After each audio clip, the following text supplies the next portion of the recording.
Assalamualaikum warahmatullahi wabarakatuh. Salam dan salam sejahtera untuk kita semuanya. Perkenalkan kami dua dengan mata kuliah pembelajaran PPKN tingkat dasar Dengan dosen pengampu Ibu Mariatun Kabatiah, SPD MPD. Sebelumnya izinkan kami untuk memperkenalkan diri. Perkenalkan, nama saya Sarah Teresia Jega dengan NIM 3233111001. Saya Rup Mariana Saragi dengan NIM 3232411005. Saya Endang Snawati dengan NIM 3232111002. Saya Benediktus Joshua Gia dengan NIM 3232111006. Saya Zahra Nur Akila dengan NIM 3231111026. Saya Rifka Arlina dengan NIM 3232111005. Disim A dengan NIM 3232411000. Adapun latar belakang dari permasalahan kami ini adalah kurangnya minat peserta didik sekolah dasar terhadap mata pelajaran kewarganegaraan atau PKN hendaknya menjadi mata pelajaran yang penting dan tidak boleh dianggap sebagai mata pelajaran kecil. Hal ini mungkin menjadi salah satu alasan mengapa pendidikan kewarganegaraan itu tidak mendapat perhatian sebanyak matematika, sains, dan bahasa Indonesia. Kebanyakan siswa dan bahkan orang tua nampaknya menganggap mata pelajaran ini remeh. Selain itu, kurangnya pembelajaran PPKN juga dapat disebabkan oleh faktor guru PPKN yang tidak memahami materi yang diajarkan atau tidak memiliki keterampilan pedagogis yang baik dan membuat anak-anak tidak tertarik pada pembelajaran PPKN. Oleh karena itu, perlu adanya upaya yang lebih efektif dan mengembangkan kurikulum PPKN yang lebih relevan dan menarik lagi serta meningkatkan kualitas guru PPKN untuk meningkatkan nilai belajar anak-anak terhadap pembelajaran PPKN. Selanjutnya adalah rumusan masalah. Rumusan masalah yang kami ambil di sini ada 3. Yang pertama, apa faktor-faktor yang mempengaruhi minat siswa sekolah dasar terhadap pembelajaran PPKN dan bagaimana cara mengatasi masalah tersebut. Yang kedua, bagaimana cara meningkatkan kesadaran siswa sekolah dasar terhadap pentingnya pembelajaran PPKN di dalam kehidupan sehari-hari sehingga meningkatkan minat mereka dalam pembelajaran di sekolah. Dan yang ketiga itu adalah apa peran guru dalam meningkatkan minat siswa sekolah dasar terhadap PPKN dan bagaimana cara meningkatkan peran tersebut. Dan tujuan penelitian kami ini adalah yang pertama untuk mengetahui apa saja faktor-faktor yang mempengaruhi minat siswa sekolah dasar terhadap PPKN dan bagaimana cara mengatasi masalah tersebut. Yang kedua itu untuk mengetahui cara meningkatkan kesadaran siswa sekolah dasar terhadap pentingnya PPKN di dalam kehidupan sehari-hari sehingga meningkatkan minat mereka di dalam pembelajaran di sekolah. Dan yang ketiga itu untuk mengetahui peran guru dalam meningkatkan minat siswa sekolah dasar terhadap PPKN dan bagaimana cara meningkatkan peran tersebut. Dan manfaat dari penelitian kami ini adalah yang pertama bagi mahasiswa sebagai sarana untuk menambah pengetahuan dan wawasan serta sebagai bentuk pemahaman terhadap tugas-tugas yang diberikan oleh dosen. Dan yang kedua itu bagi siswa-siswi SD yaitu sebagai sarana meningkatkan pengetahuan dan rasa minat terhadap mata pelajaran PPKN. Dan yang ketiga itu bagi guru sekolah dasar yaitu sebagai literatur bacaan yang mengemukakan solusi terhadap kurangnya minat siswa sekolah terhadap mata pelajaran PPKN. Adapun jenis penelitian yang kami gunakan yaitu penelitian kualitatif, yaitu mengumpulkan data-data yang berupa tulisan, bukan berupa angka. Metode yang kami gunakan yaitu metode deskriptif, yaitu metode yang berdasarkan hipotesis, serta cenderung menggunakan analisis. Adapun teknik pengumpulan data yang kami gunakan yaitu observasi lapangan, wawancara dengan guru mata pelajaran, serta studi kepustakaan yang menggunakan beberapa sumber referensi. Yang ketiga yaitu tentang analisa data. Metode analisis data merupakan yang paling penting di antara penelitian tersebut karena analisis data digunakan untuk menyimpulkan hasil penelitian.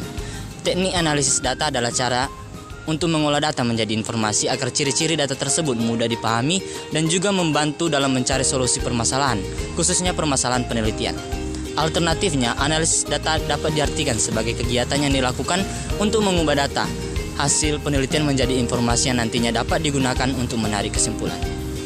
Tujuan analisis data adalah untuk menjelaskan data dengan cara yang dapat dimengerti dan untuk menarik kesimpulan tentang ciri-ciri suatu populasi berdasarkan data yang diperoleh dari suatu sampel biasanya berdasarkan asumsi dan pengujian yang akan dibuat.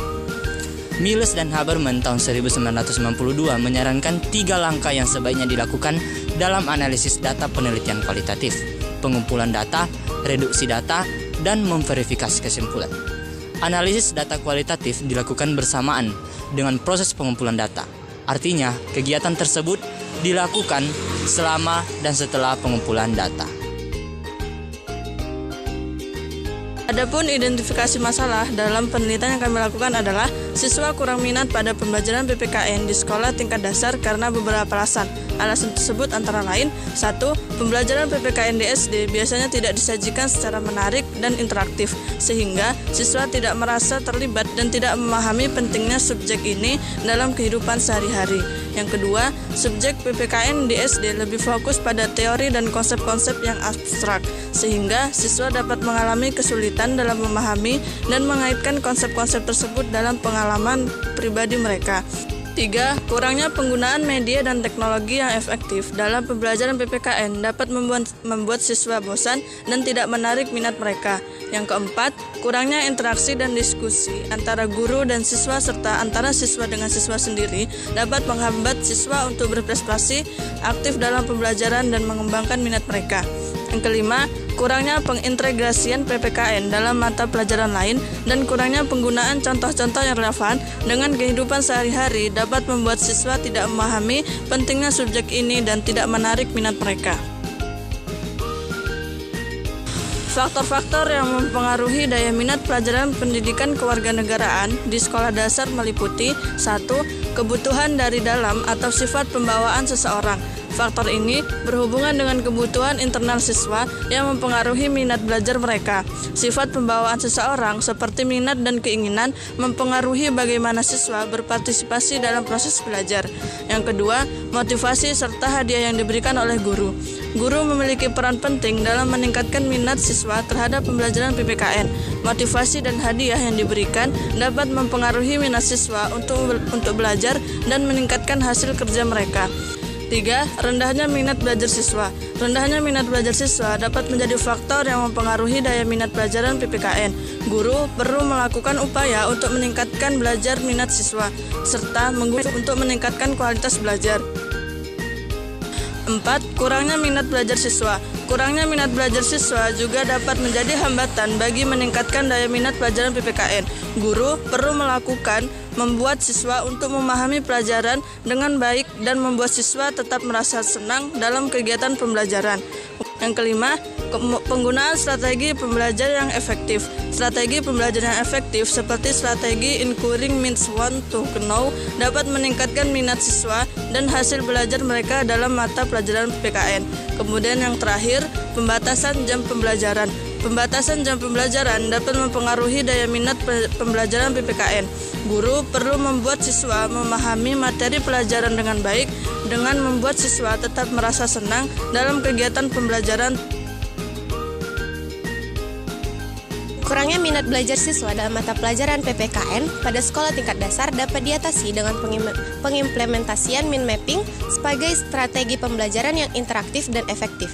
Mind mapping adalah suatu metode visual yang memungkinkan siswa untuk mengorganisasi dan menghubungkan ide-ide mereka melalui gambaran dan simbol, sehingga membantu meningkatkan kesadaran dan partisipasi siswa dalam proses belajar. Berikut beberapa langkah yang dapat diambil untuk pengimplementasian mind mapping dalam meningkatkan minat belajar siswa PPKN pada sekolah tingkat dasar. Yang pertama itu pengenalan mind mapping. Awali dengan memperkenalkan konsep mind mapping kepada siswa dan guru, berikan contoh-contoh serta pikiran yang relevan dengan materi PPKN dan jelaskan bagaimana mereka dapat digunakan untuk memahami dan mengorganisasi informasi. Yang kedua, materi PPKN yang menarik. Pilih materi PPKN yang menarik dan relevan dengan kehidupan siswa seperti contoh kasus atau situasi yang memerlukan penerapan nilai-nilai kemanusiaan. Hal ini dapat membantu meningkatkan minat siswa dalam pelajaran PPKN. Yang ketiga, aktivitas mind mapping. Memberikan tugas kepada siswa untuk membuat mind mapping yang menghubungkan ide-ide terkait dengan materi PPKN yang dipelajari. Siswa dapat menggunakan warna, simbol, dan gambar untuk memperjelas ide-ide mereka. Yang keempat, presentasi mind mapping. Setelah siswa selesai selesai membuat mind mapping, berikan kesempatan kepada mereka untuk mengompilasi hasilnya di depan kelas. Hal ini dapat membantu meningkatkan kesadaran dan partisipasi siswa dalam proses belajar. Yang kelima, pengembangan keterampilan. Memberikan bimbingan dan umpan balik kepada siswa untuk mengembangkan keterampilan mereka dalam membuat peta pikiran. Hal ini dapat membantu meningkatkan kualitas mind mapping dan meningkatkan minat siswa dalam pelajaran PPKN. Yang keenam, integrasi dengan media. Gunakan media seperti gambar, video, atau audio untuk memperjelas materi PPKN dan membantu siswa dalam memahami konsep yang dipelajari. Hal ini dapat membantu meningkatkan minat siswa dalam pelajaran PPKN. Yang ketujuh, evaluasi dan pengawasan. Evaluasi dan pengawasan yang efektif dapat membantu memantau kemajuan siswa dan dalam belajar PPKN dan mengidentifikasi area yang perlu diperbaiki. Hal ini dapat membantu meningkatkan minat siswa dalam pelajaran PPKN. Dan yang terakhir yaitu dengan mengimplementasikan mind mapping dalam proses belajar PPKN. Siswa dapat lebih aktif dan terlibat dalam proses belajar serta meningkatkan minat mereka dalam belajar PPKN. Kemudian kesimpulan kami ada pendidikan Pancasila dan Kewarganegaraan di sekolah dasar memiliki arti penting bagi siswa pada pembentukan pribadi warga negara yang memahami dan mampu melaksanakan hak-hak dan kewajiban untuk menjadi warga negara Indonesia yang cerdas, terampil, dan berkarakter. Persepsi sulitnya mata pelajaran PPKN menurunkan semangat dan motivasi siswa dalam mengikuti kegiatan pembelajaran PPKN. Hal ini disebabkan karena siswa tidak dilibatkan secara langsung dalam kegiatan pembelajaran PPKN, sehingga pelajaran PPKN menjadi kurang bermakna bagi siswa, lebih mudah dilupakan oleh siswa, dan menjadikan kegiatan belajar menjadi tidak menyenangkan bagi siswa. Dalam proses pembelajaran, peran pihak lain yang mendorong minat belajar sangat penting untuk mendorong keberhasilan pembelajaran. Siswa kurang minat pada pembelajaran PPKN di tingkat sekolah dasar karena beberapa alasan. Yang pertama, pembelajaran PPKN di SD biasanya tidak disajikan secara menarik dan interaktif. Kedua, subjek PPKN di SD lebih fokus pada teori dan konsep-konsep yang abstrak. Ketiga, kurangnya penggunaan media dan teknologi yang efektif dalam pembelajaran PPKN. Keempat, kurangnya interaksi dan diskusi di antara guru dan siswa. Terakhir, kurangnya pengintegrasian PPKN dengan mata pelajaran lain dan kurangnya penggunaan contoh-contoh yang relevan dengan kehidupan sehari-hari. Saran dari kami yang pertama adalah tunjukkan bagaimana pelajaran PPKN dapat mempengaruhi kehidupan sehari-hari mereka. Ceritakan tentang nilai-nilai seperti demokrasi, toleransi, dan keadilan dalam konteks yang relevan dengan pengalaman mereka. Yang kedua, buatlah pembelajaran lebih interaktif dengan diskusi kelompok, permainan peran, atau simulasi situasi kehidupan nyata yang menantang mereka untuk menggunakan pengetahuan PPKN mereka. Yang ketiga, buat hubungan antar materi, pelajaran dengan minat atau kegiatan mereka di luar sekolah. Misalnya, jika ada siswa yang tertarik pada isu lingkungan, jelaskan bagaimana kebijakan pemerintah dapat mempengaruhi ke lingkungan.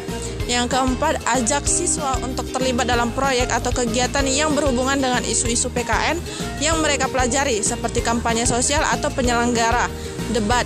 Yang kelima, jadilah contoh yang baik dengan menunjukkan bagaimana penerapan nilai-nilai PKN dalam kehidupan sehari-hari dapat membuat perbedaan positif. Yang keenam, menggunakan media baru seperti film pendek, podcast, atau aplikasi interaktif untuk mengajarkan konsep-konsep PPKN dengan cara yang menarik dan menantang. Yang ketujuh, melibatkan orang tua dalam pembelajaran PPKN dapat membantu menguatkan pemahaman siswa tentang pentingnya pelajaran tersebut dalam kehidupan mereka. Sekian dari hasil video kami, semoga memberikan manfaat untuk kita semua. Mohon maaf jika ada kesalahan dalam video kami. Sekian dan terima kasih. Bye-bye.